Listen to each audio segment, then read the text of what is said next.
Let's be clear.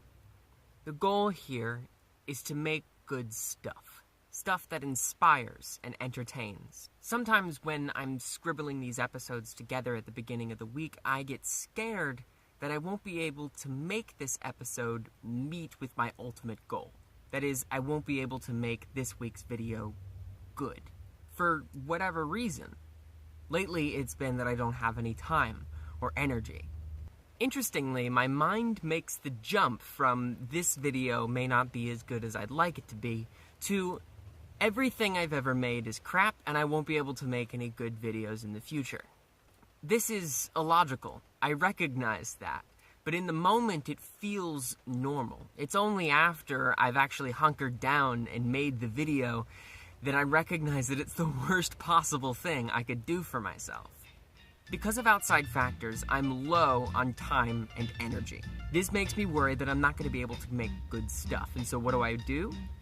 I spend a ton of time and energy worrying that I'm not going to be able to make good stuff, making it harder to make good stuff. This is a custard trap.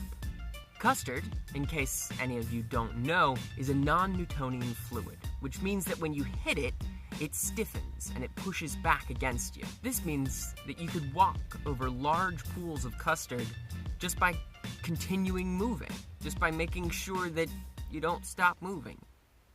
Keep moving. Keep moving. Neil Hughes, author, comedian, TEDx speaker, suffers from anxiety. He describes his anxious feeling as walking on custard. He says that he got so used to that feeling of anxiety, that needing to move so as not to drown, that it felt natural. In his TEDx talk, he shows that walking on custard, much like self-flagellating or anxiety, is self-perpetuating. You start to worry, and then you start worrying that you're worrying. Or you beat yourself up for beating yourself up. It's a vicious, self-perpetuating cycle. Neil suggests a couple ways that we can break this cycle. Awareness and action. By training our mind to be aware when we've entered this custard trap, we can learn to avoid them. And by taking action, we're able to better navigate to solid ground. This makes me think of an excerpt I read from Art and Fear by David Bales and Ted Orland. A ceramics teacher divided his class into two different groups. One was to be graded on quality, and the other to be graded on quantity. The quantity group would get an A for 50 pounds of clay used, a B for 40 pounds of clay used, etc.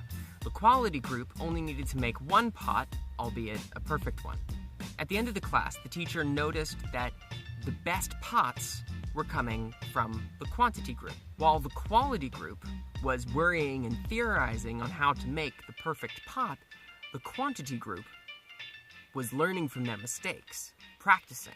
It's my contention that theorizing is just intellectual worrying. When we worry about doing stuff, it's very easy to get stuck in the custard and end up doing nothing at all.